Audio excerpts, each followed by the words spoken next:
Oke, syaratnya itu yang pertama, tenaga kerja harus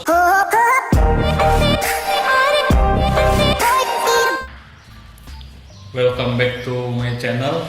Oke, udah lama nggak upload video karena memang lagi banyak urusan, lagi sibuk.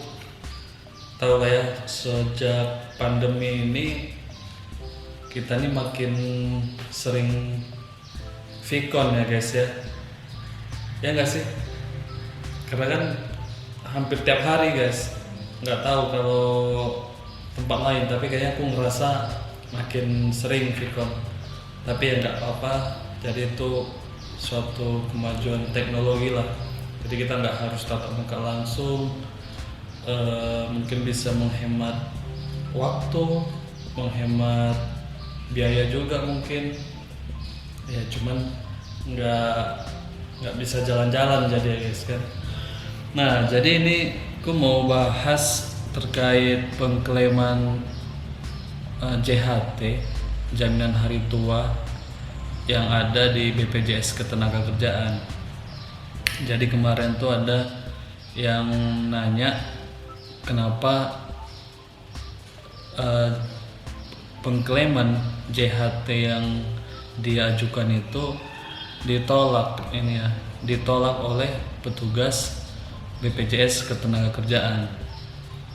Nah, jadi kalau yang kemarin aku lihat itu dia terkendalanya itu di status kepesertaan. Nah, jadi ini ada satu katakanlah orang itu namanya Budi misalkan. Kenapa harus Budi ya? Karena dari kecil kita dari SD itu di buku sekolah itu pasti namanya Budi. Nah, jadi si Budi ini dia salah satu petugas dari suatu instansi, katakanlah seperti itu. Jadi dia misalkan ditempatkan di satu daerah dan dia mendaftar sebagai peserta BPJS Ketenagakerjaan di daerah tersebut. Ya katakanlah misalkan kayak saya di Madinah, di Mandailing Natal. Jadi petugas ini daftar di BPJS Ketenagakerjaan cabang Mandailing Natal. Kemudian ada perubahan atau ada aturan yang mengharuskan mereka ini mendaftar di BPJS Ketenagakerjaan cabang lain atau katakanlah cabang Jakarta, karena memang instansi itu berpusat di Jakarta atau perusahaannya berpusat di Jakarta. Nah, ketika si Budi tadi terdaftar di BPJS Ketenagakerjaan Mandailing Natal, misalkan contoh udah 3 tahun, jadi JHT-nya udah lumayan lah kan, udah bisa lah mungkin mencapai ya anggaplah contoh 6 juta misalkan.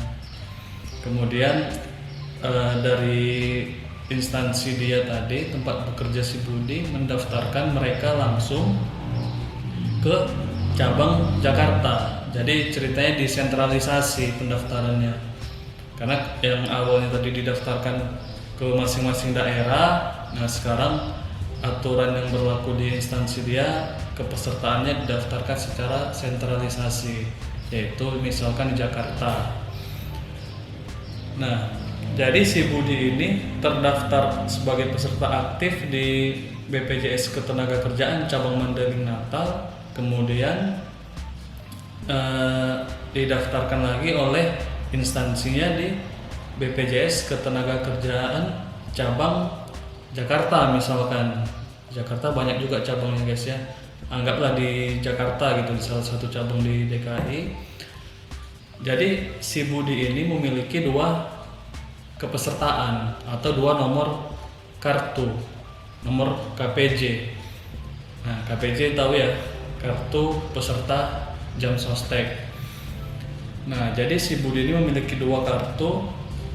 Katakanlah kartu dia ini yang di Madinah nomornya 123. Kemudian yang di cabang DKI 456. Nah, berarti ada 2 kartu si Budi yang aktif, nomor 123 dan 456. Nah, karena si Budi sudah didaftarkan langsung oleh pemberi kerjanya atau instansinya ke cabang DKI tadi, kemudian si Budi menonaktifkan BPJS Ketenagakerjaan atau kepesertaannya yang di cabang Mandailing Natal. Nah, setelah nonaktif di cabang Mandailing Natal, nah si Budi mengajukan klaim ke BPJS Ketenagakerjaan, ternyata ditolak. Nah, kenapa ditolak? Nah, jadi perlu diperhatikan persyaratan untuk pengklaiman jaminan hari tua.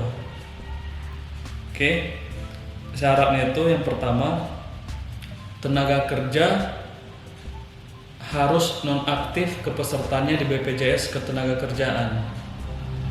Harus nonaktif guys ya.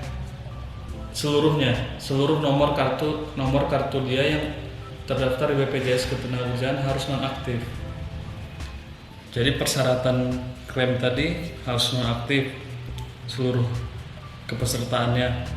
Kemudian harus mempersiapkan berkas seperti KTP, KK, kartu peserta, surat pengalaman kerja, dan buku rekening bank atas nama pribadi.